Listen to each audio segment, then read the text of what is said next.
everyone, I'm Immortal Maki. This episode contains spoilers for the movie Gundam Seed Freedom. If you want to watch the movie without prior information, we recommend that you skip this program.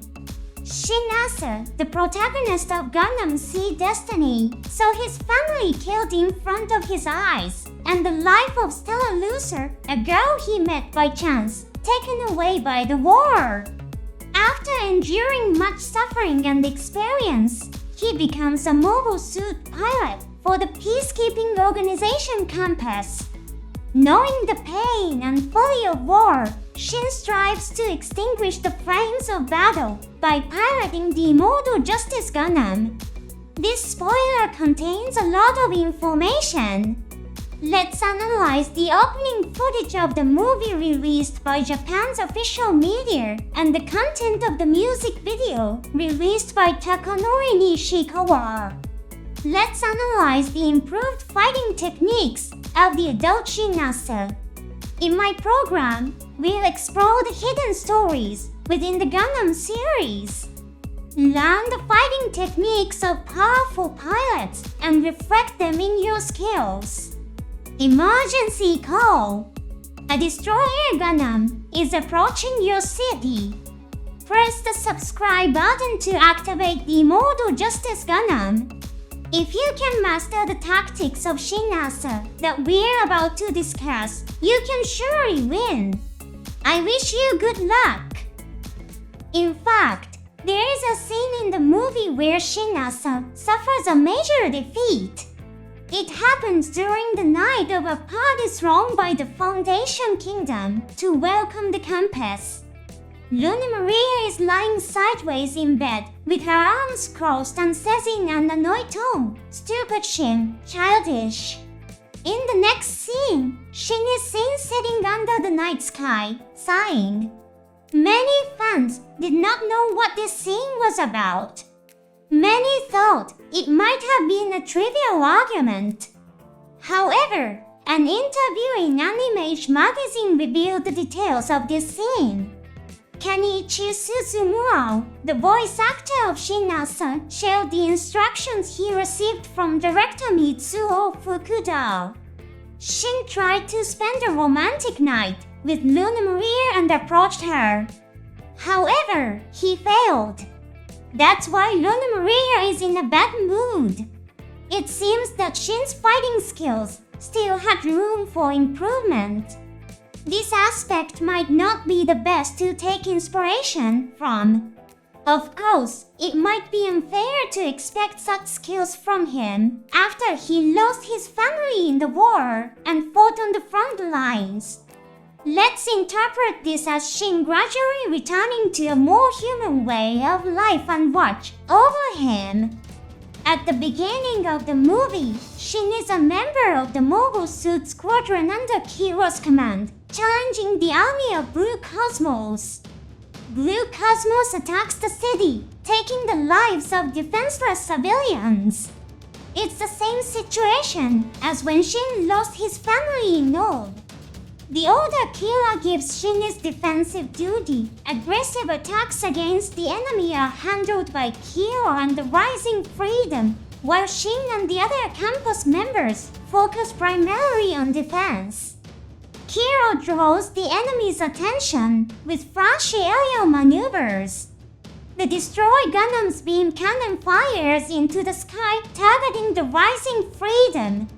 This clear division of roles helps minimize civilian casualties.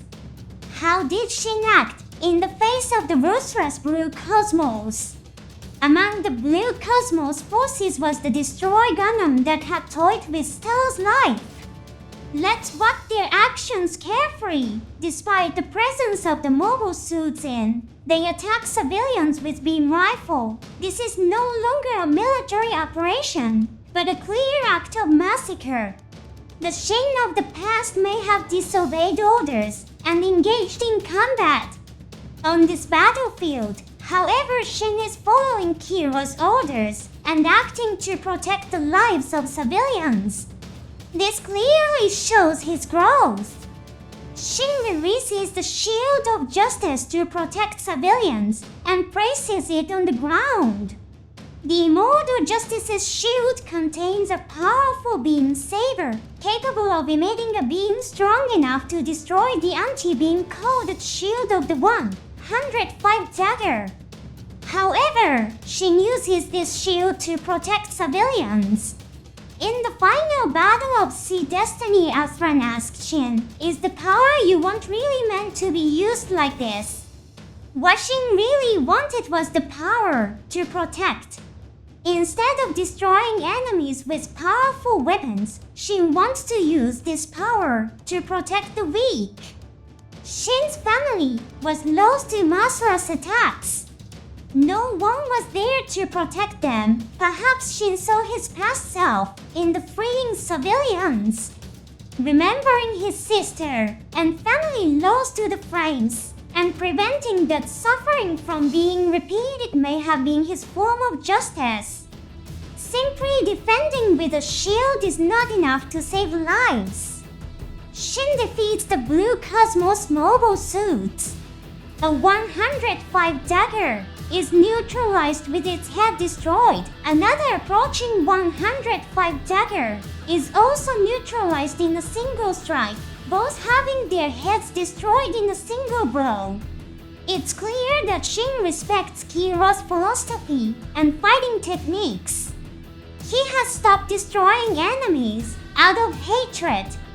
To Shinn, who has fought fiercely against Kiro and Athran, the pirates of the Blue Cosmos seem significantly underpowered. In this scene, watch for the enemies approaching from the air. Shinn anticipates the trajectory of the mobile suits and fires his beam rifle. Not only does he pinpoint the enemy's position, but he also calculates their speed and trajectory in order to fire. He simultaneously calculates the actions of 3 enemies and defeats them all with a single strike. At this point, Shinn also calls for supportive fire from Agnes. He calmly assesses the situation without overestimating his abilities. While talking to Agnes, he also observes the surroundings, avoiding and defeating the approaching 105 dagger. Once again, he succeeds in incapacitating his opponent with a single strike. It's hard to tell from the small photo, but the cockpit is probably not destroyed. There's no big explosion, so the engine isn't damaged either. At Shinn's request, Agnes refuses, saying, "My mobile suit specializes in close combat. You're the one who should provide support." In fact, this scene mirrors a conversation with Luna Maria in the final battle. Shinn speaks to Luna Maria, who is fighting in the Blast Impulse Beam cannons won't work against the Black Knight's Court, provide support. Shinn wanted to pull Luna Maria away from dangerous enemies and fight with himself as a shield. Luna Maria replies, "The Impulse has a big sword too and switches weapons to the sword Impulse." Agnes refuses Shinn's request. Luna Maria also refuses Shinn's request but chooses to fight alongside him. Let's pay attention to the differences in their thinking and enjoy the movie. Shinn neutralizes the 105 dagger with a beam boomerang, aiming to take away the enemy's fighting ability. Director Mitsuo Fukuda mentioned in a brochure interview, Shinn wants to be trusted by Kiro. His fighting style of not targeting the cockpit reflects his feelings. However, the way Shinn can best demonstrate his skills is by fighting to pierce the opponent's heart with a single blow. Compass cutting foundation strap is decimated in an all-out assault. Shinn's Immortal Justice Gundam also takes significant damage from the Black Knight's Quartz attack. Thanks to Hilda Harkan's quick thinking, the Immortal Justice's engine is detonated to buy time to escape, leading to its demise. In the final battle, Shinn fights about the Destiny Gundam Spec 2, at which point he says I lost them because I was piloting Justice. I won't lose with the Destiny Gundam. The audience laughed at Shinn's seemingly childish excuses.